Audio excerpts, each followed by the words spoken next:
When we talk about God's kind of love, it is a work that we must do. It's not something we take for granted. Say it's our life. It's a sacrifice. Can we give me Ephesians chapter 5? Ephesians chapter 5 verse 2.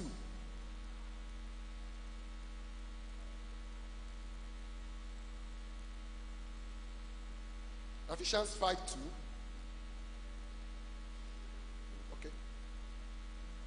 And walk in love as Christ also has loved us and had given himself for us an offering and a sacrifice to God for a sweet smelling savour.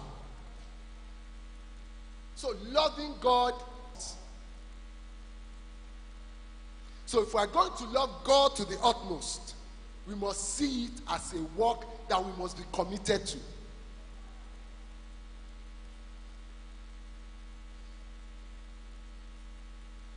Loving God implies being devoted to God and him alone. If you are going to say you are loving God, then you must be devoted. So we have talked about devotion, we have talked about commitment, we are talking about energy. It also requires our time and resources. If we must love God, you will have to give up your time and your resources. Because that's why it's a sacrifice. Your time belongs to you, quote and unquote. Your resources belong to you, quote and unquote. But the truth of the matter is, they were given to you in the first place by God.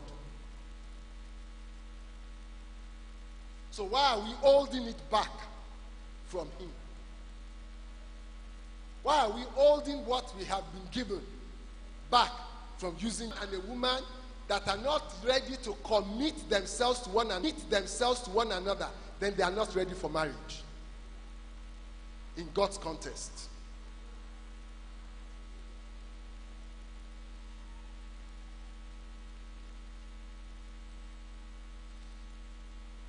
Loving God to the utmost is selfless. It also means laying down one's life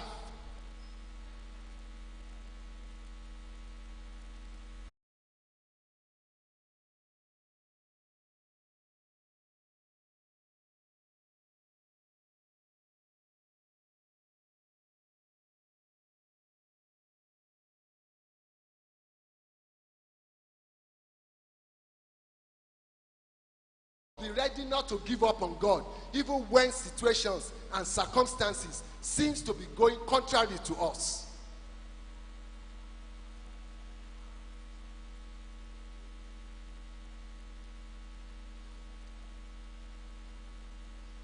The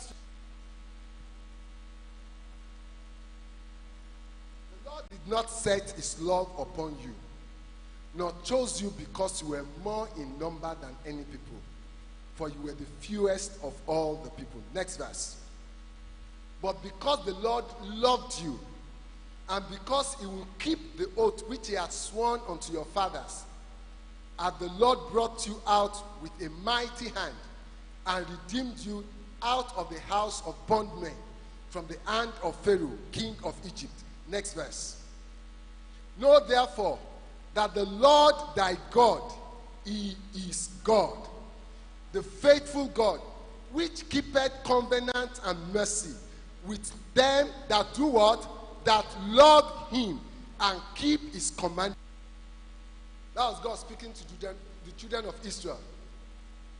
Say, it is not because you are whatever, not your size, not your number, but because I keep covenants. That's why God has loved you. Can I ask you, if you are here this morning and you have not experienced the love of God, we are saying this morning, make up your mind to give your life to the Lord Jesus Christ before you leave the service this morning. Because God has loved you. And love is reciprocal. Love is reciprocal.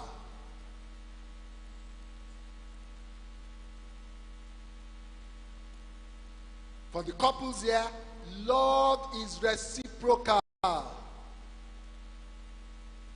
Both partners must give. Maybe that's for somebody here. He first gave himself for us. Jesus Christ came to us when we were nothing.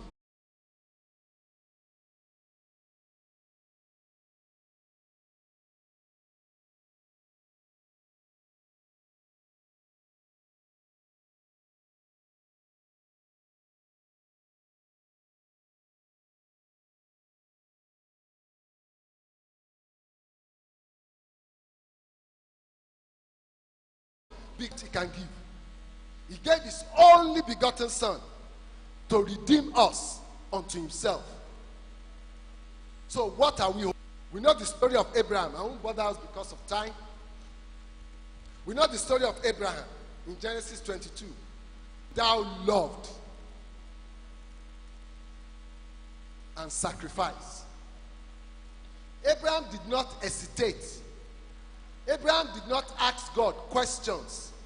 Abraham did not begin to query God. God, after 100 years, Abraham exemplified loving God to the utmost. He obeyed.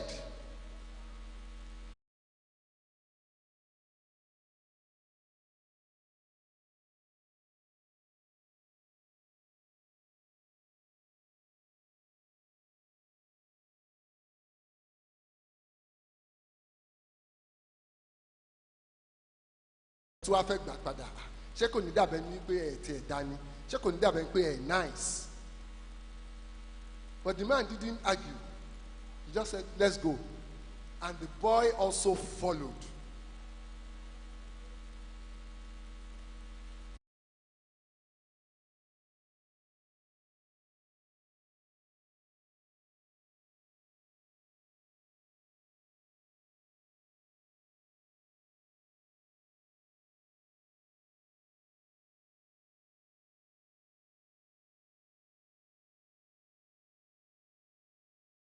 You by God. So what is it that you have?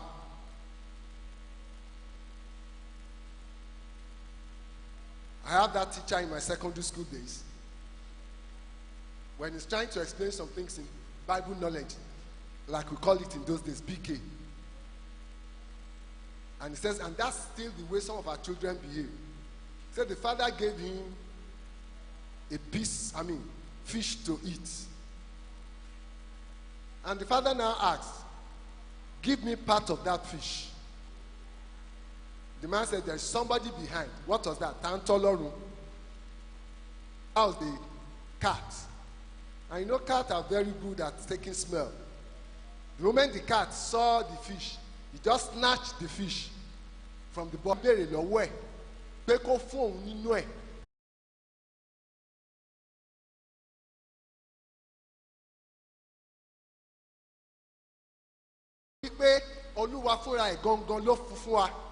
We would not live here except your presence goes with us.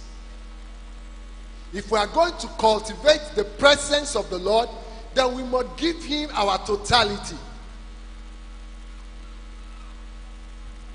We must give him our all.